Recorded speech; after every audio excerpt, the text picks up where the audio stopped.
जहान बाबू हारल जहान बा वाह रे समैया तो से हारल जहान बा वाह रे समैया तो से हारल जहान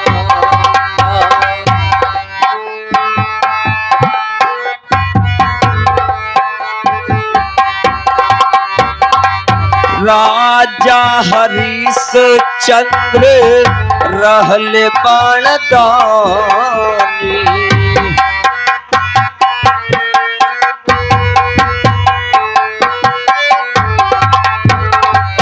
रहल बाणदानी भैया रहल बाणदानी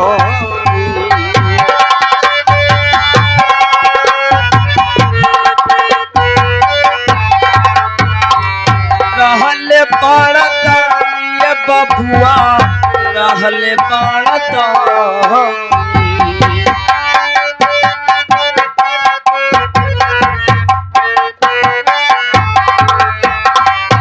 ओ नहु कराई बदे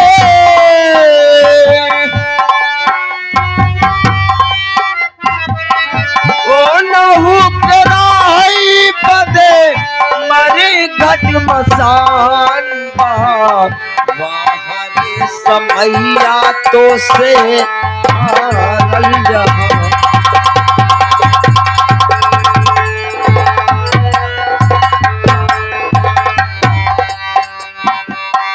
हारल जहान बबुआ हारल जहान बबुआ हारल जहान बा वाह रे समैया तो से हारल जहान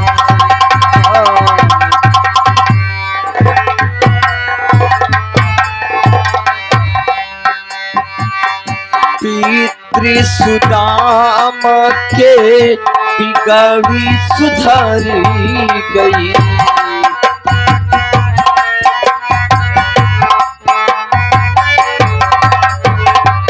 बिगड़ी सुधर गई भैया बिगड़ी सुधरी गई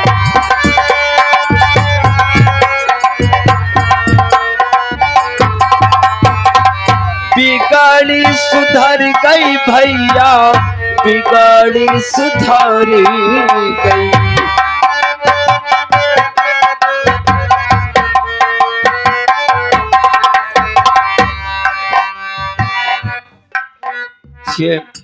बड़ा ही महान माया अर्पित होता है। यह पैसा नहीं मेरे लिए आशीर्वाद है, बल्कि जो कि हमारे पार्टी के मैनेजर साहब आपकी तरफ से 51 रुपए का पुरस्कार मेरे लिए, मैं चाचा जी से आशीर्वाद की कामना करता हूँ।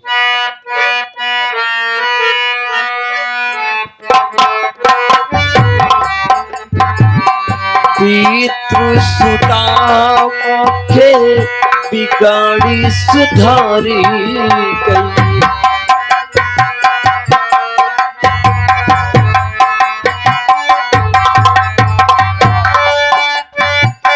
चाचा जी, आप रिक्वेस्ट है मेरी कि आप कम से कम मजीरे पे आप किसी को भेज दीजिए, अच्छा नहीं लग रहा है ये चीज।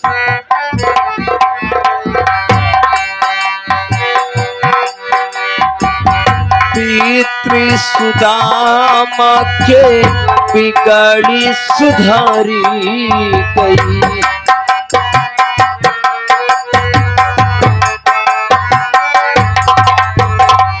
बिगड़ी सुधर गई भैया बिगड़ी सुधरी गई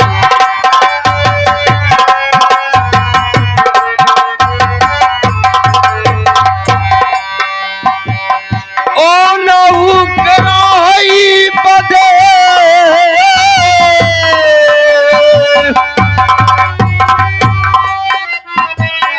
ओ नहु कराई बदे मरी घट मसान का वाह रे समैया तो से हारल जहान।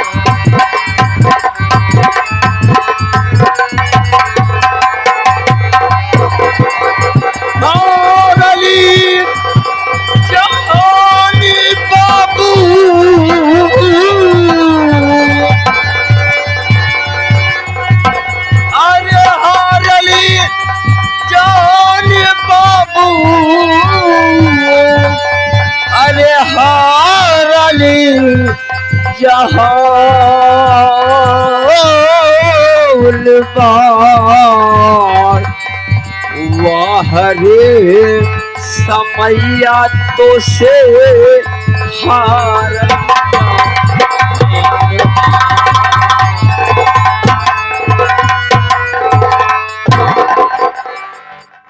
साथियों, सबसे पहले मैं आप लोगों को अपना परिचय बता देना उचित समझता हूँ कि मैं कौन हूँ, कहाँ का रहने वाला हूँ और मेरा नाम क्या है। साथियों, मैं बांदा शहर का रहने वाला हूँ। मेरा नाम लवलेश कुमार है।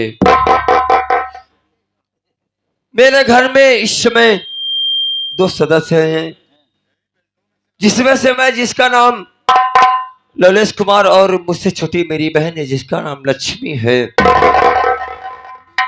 न जाने भगवान को क्या मंजूर था कि हम भाई बहन बहुत छोटे थे, तभी माता पिता का साया हम भाई बहन के ऊपर से उड़ गया। लेकिन क्या करूं साथियों, माता पिता का साया उड़ने के बाद मैं सोचा कि मैं क्या करूं। मैं भाई बहन तो बहुत लाचार हैं, बहुत मजबूर हैं। मेरे गांव वालों ने मुझको सलाह दिया कि लवलेश, क्यों न तुम अपनी बहन को लेकर अपने ननिहाल अपने मामा जी के घर चले जाओ। मैं अपनी बहन लक्ष्मी को लेकर अपने ननिहाल अपने मामा जी के घर चला गया। अपने मामा जी के यहाँ चला गया। मामा जी बहुत ही नेक, बहुत ही अच्छे इंसान थे। लेकिन जितने ही मामा जी अच्छे थे, उतनी ही मेरी मामी हम भाई बहन को देखकर बहुत लाड प्यार करती थी। लेकिन जब मामा जी घर पे नहीं रहते थे तो मेरी मामी जी हम भाई बहन को बहुत तकलीफ, बहुत कष्ट देती थी। एक दिन की बात है कि मैं मामा जी के कमरे में बैठा हुआ था और अपने मामा जी से कुछ बातें कर रहा था। अचानक मेरी बहन लक्ष्मी रोते हुए घर में आई, मेरे पैर पर गिर पड़ी और बोली कि भैया भैया आप मुझको इसी वक्त आप अपने घर लेकर चलिए। मैं बोला कि लक्ष्मी आखिर बात क्या है, क्यों तू रो रही है, क्यों गिड़गिड़ा रही है, आखिर बात क्या है। मेरी बहन लक्ष्मी बोली कि भैया आप मामा जी कमरे में बैठकर बातें कर रहे हो, लेकिन जब आप घर पर नहीं रहते हो तो मामी जी बहुत लाड प्यार करती हैं। लेकिन भैया आज मामी जी मुझको बोली कि घर का पूरा काम करो, और मैं वो काम नहीं कर पाए थे। मुझको मामी जी बहुत मारी, बहुत मुझको गाली दी और ये यहाँ तक के बोल दी कि तू जहाँ से आई है वहां अपने घर वापस चली जा। मुझे बात को सुना तो मुझसे बर्दाश्त नहीं हुआ।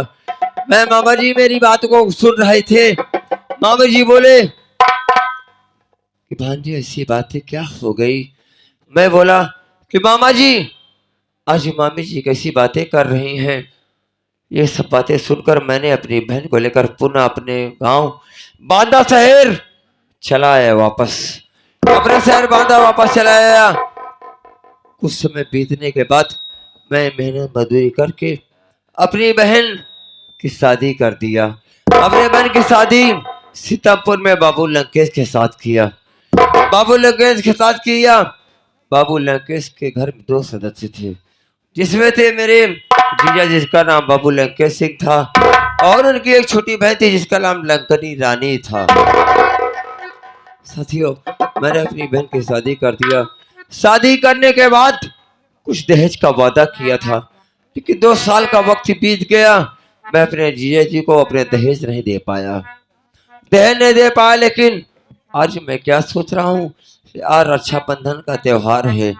आज रक्षाबंधन का त्योहार है और मुझको ये खबर मिली है कि मेरी बहन 3 महीने की पेट से है, यानी कि गर्भवती है। मैं सोच रहा हूँ कि क्यों ना अपनी बहन के घर जाऊं और अपनी बहन के विदाई करवा कर अपने घर वापस लेकर आऊं।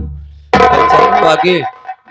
मेरा एक दोस्त है जिसका नाम प्रमोद कुमार है, उसको बुलवाऊंगा, उसको साथ अपने लेकर चलूंगा, क्योंकि जब भी मैं अपने जीजा के घर जाता हूं तो मेरे जीजा जी दहेज की ताना देकर मुझको वापस घर भेज देते हैं। आज अपने दोस्त प्रमोद को लेकर जाऊंगा तो मेरे जीजा जी यही सोचेंगे इनका कोई दोस्त होगा या इनका कोई रिश्तेदार होगा, अच्छी तरह से विदाई कर देंगे। चल रहा हूँ, प्रमोद से मिलता हूँ, उसके बाद आगे देखता हूँ क्या होता है।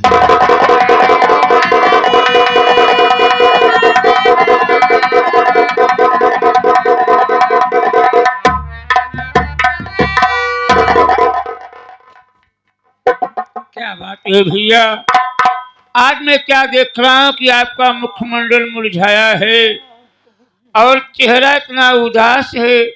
भैया क्या बात है, उदासी का कारण क्या हमसे नहीं बताओगे मेरे भाई?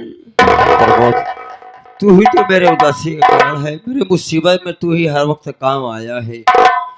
मैं तुझसे यही जानना चाहता हूँ कि शायद तुझको मालूम है या नहीं, ये तो मैं नहीं जानता, लेकिन आज बहन की शादी के हुए 2 साल का वक्त गुजर गया है। हाँ भैया।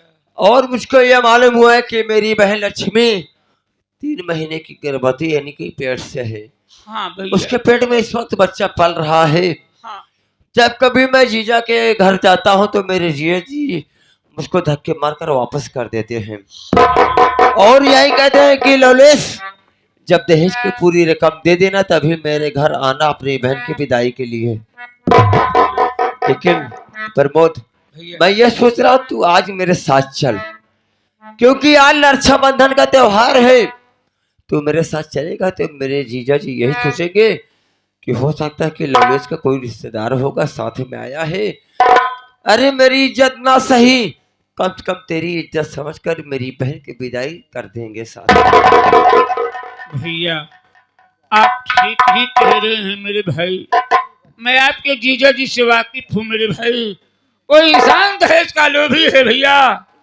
आप कई बार गए हैं बहन की विदाई करवाने के लिए, मगर हराम को दहेज ना पाने के कारण आपको धक्का मार के भगा देता है। वो कहता है कि लवलेश, जब तक तुम पूरा दहेज का पैसा नहीं दोगे तब तक तुम्हारी बहन की विदाई मैं नहीं करूंगा।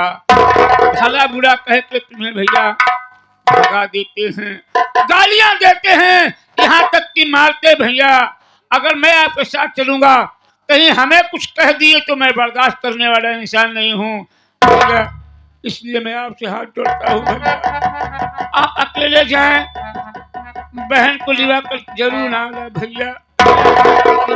भैया यानी कि प्रमोद तो मेरे साथ नहीं जाएगा? नहीं भैया, मुझे माफ करना मेरे भाई, जा भैया। ठीक है प्रमोद, अगर तू मेरे साथ नहीं जाएगा तो ठीक है, लेकिन वो मेरी बहन है, मैं तो जरूर जाऊंगा। जी भैया। ठीक है, मैं जा रहा हूँ, लेकिन इतना याद रखना, जिस जगह पे तू है उस जगह पे मुझको जरूर मिलना तू। जी भैया।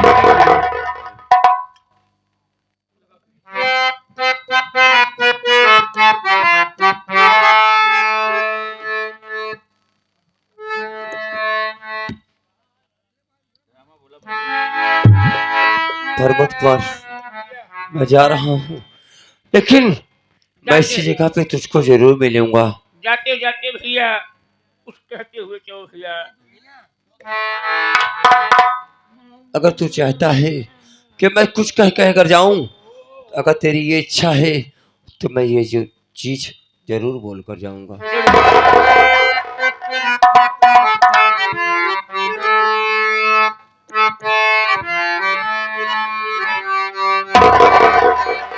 अरे बाबूजी कैले फेराई हो,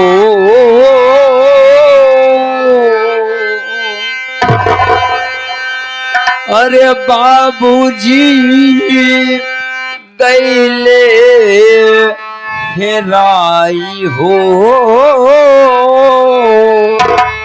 अब कब ना आई।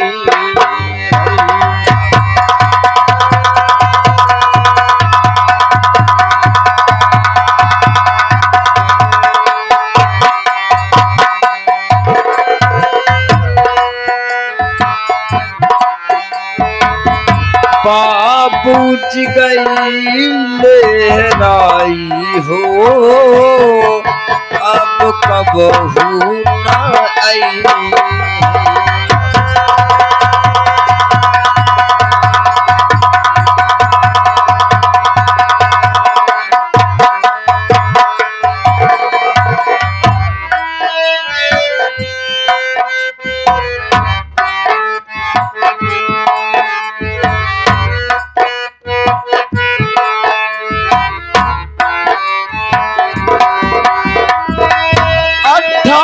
तारीख दिन रहे शनिवार हो बाबूजी छोड़ कैले आपन दुआर हो 28 तारीख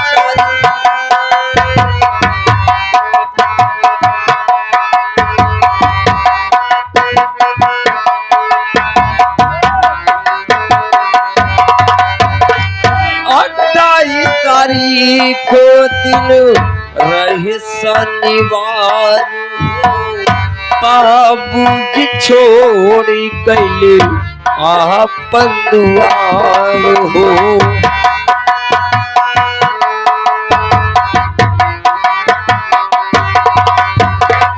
ये आगे हमारे घर मालिक की तरफ से उस दिवंगत आत्मा की शांति हेतु के लिए 21 रुपया का पुरस्कार मालिक करे कि उस दिवंगत आत्मा को स्वर्ग में प्रथम स्थान मिले भैया 21 रुपया पार्टी हार्दिक बधाई धन्यवाद।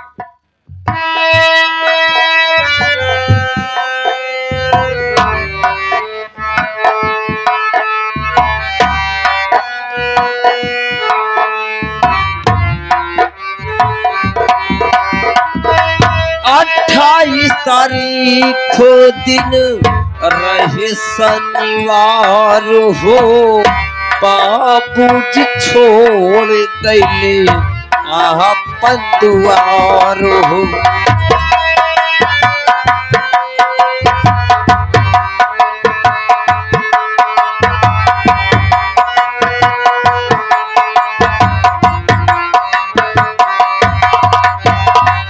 घरवा में करई सब रोआई हो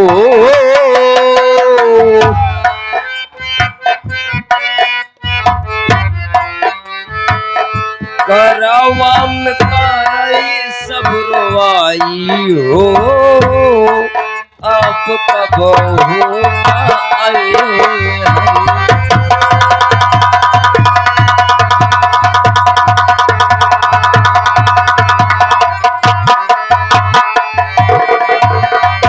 गरवम करे सब रोवाई हो अब कब हुमाई है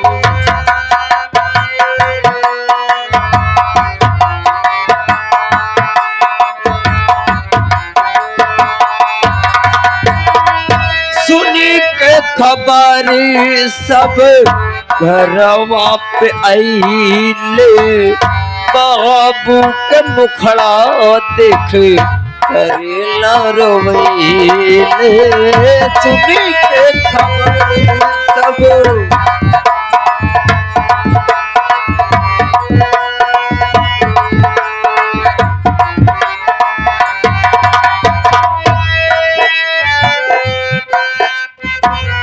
सुनी के खबरी सब घरवा पे आईले बाबू के मुखड़ा देखे करेला रोवैले बाबू के मुखड़ा देखे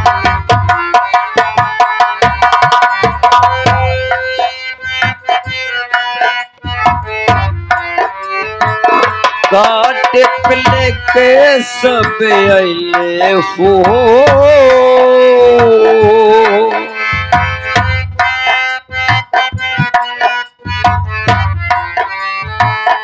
काटे पले के सब आइले हो अब कब भूलाए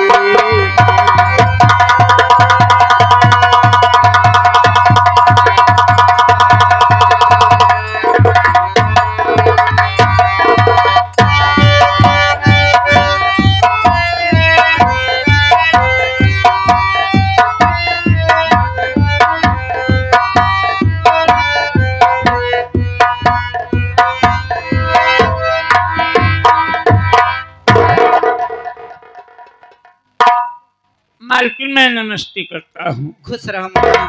क्या बात है मालकिन, आज मैं क्या देख रहा हूँ कि आपकी तबीयत ठीक नहीं लग रही है। हम ना आज 3 दिन से बुखार आया है। वो तो मैं देख रहा हूँ। आपके घर वाले दवा भी नहीं लाते हैं। कोई नहीं लाता है। आपकी तबीयत देर देर बिगड़ती चली जा रही दिन पे है। दिन बिगड़ती जा रही है मेरी आपकी तबीयत। ननद भी दवा नहीं लाती है। नहीं लाते हैं ना, मेरे स्वामी लाते हैं, मेरी ननंद नहीं लाती हैं। हाँ, घर पे मैं अकेला हूँ, आपका नौकर कर ही क्या सकता हूँ। मुन्ना, हाँ? आज मैं खाना नहीं बनाई हूँ। ये आप क्या कर रही हैं? हाँ मुन्ना, मेरी ननंद घूमने गई है।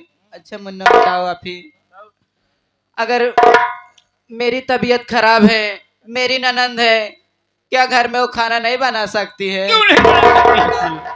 कोनो बात नहीं, तबीयत मेरा ठीक है, खाना नहीं बना कोनो बात नहीं बे। अगर आज जाए खाना न दिया तो कह दिए खाना तू बना देवा कला। अगर वो खाना ना बनाए या उसका खाना न मिले चाहे, हम जाते ही बाजारे तो कबरे हम दवाई लेके बहुत जल्दी आवती। तबीयत ठीक ना, तू बैठ के आराम कला।